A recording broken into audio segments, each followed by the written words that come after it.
Bienvenue sur Planète Actuelle, la chaîne qui vous met au parfum des informations en Afrique.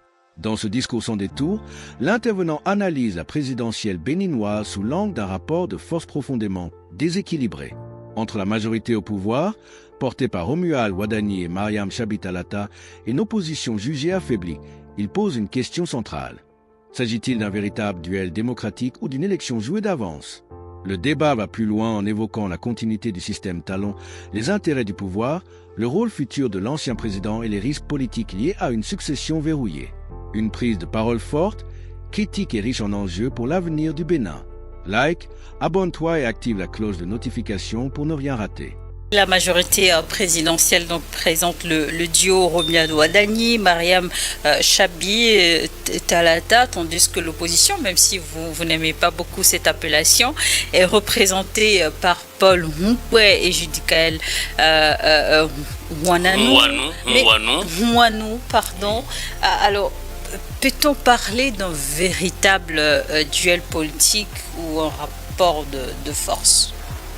Bon, je pense qu'on est davantage face à un rapport de force qui est très déséquilibré que devant un duel politique pleinement ouvert, même si formellement deux camps sont en lice. D'un côté, vous avez Romuald Wadani, dauphin adoubé, avec sans doute beaucoup de moyens institutionnels, politiques et financiers, avec 100% des sièges à l'Assemblée nationale, je l'ai dit tantôt. 100% des sièges dans les communes et dans les municipalités. 100% des sièges au sein des institutions de la République. Et face à ça, vous avez un duel Hunkwe-Mouanou qui n'ont pas du tout de sièges, mais qui sont plutôt perçus comme,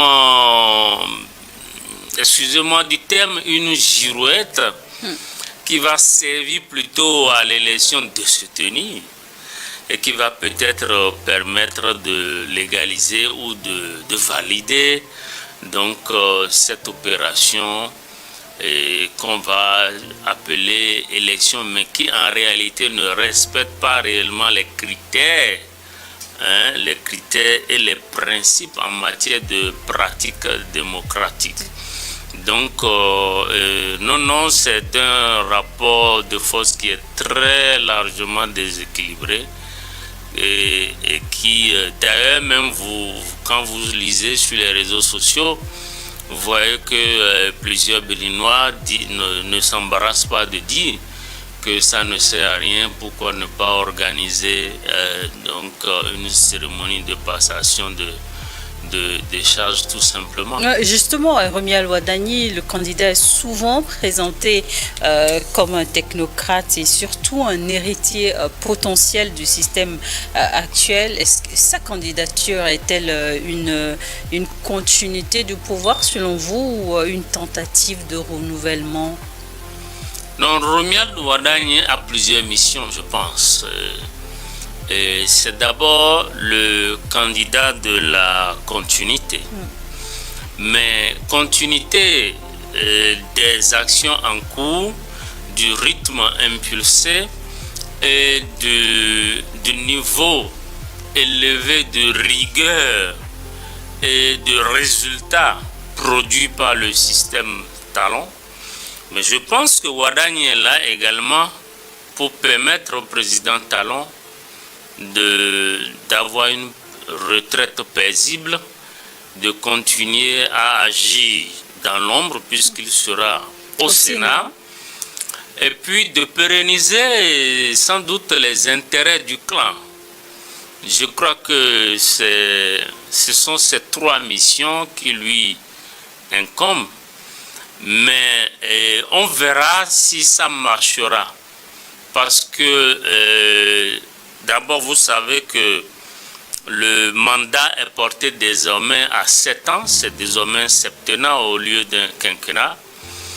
Et les expériences où des candidats adoubés ont été placés Sur le continent, en tout cas, on a eu simplement de mauvaises expériences. Et la dernière en date, c'est ce qui se passe au Sénégal. Vous savez dans quelles conditions... Vous avez les mêmes inquiétudes. Non, mais en fait, c'est à peu près la même chose. L'Angola est là également pour nous rappeler certains faits. En fait, un chef d'État, même si dans le contexte de Romiad Wadani, on lui a créé un Sénat qui érode son pouvoir, je pense qu'un chef d'État est pleinement investi, a toujours des marges de manœuvre. Donc l'intention, je crois, du président Talon, en cautionnant ou en choisissant Romiad Wadani, comme je l'ai rappelé tantôt, c'est de poursuivre les bonnes actions, mais aussi de conserver les intérêts du clan et de lui assurer une retraite paisible. Bon, dans plusieurs cas, en tout cas, je leur dis, sur le continent, ça ne s'est pas bien passé. On verra à l'épreuve des faits comment ça va se passer, parce qu'un chef d'État qui a tout, qui d'un claquement de doigts peut commander l'armée, peut commander malheureusement la justice, peut tout commander. Donc dans ces conditions, il n'est pas facile, mais on verra si l'expérience Talon Wadani va être différente des autres qu'on a connus sur le continent jusqu'à présent.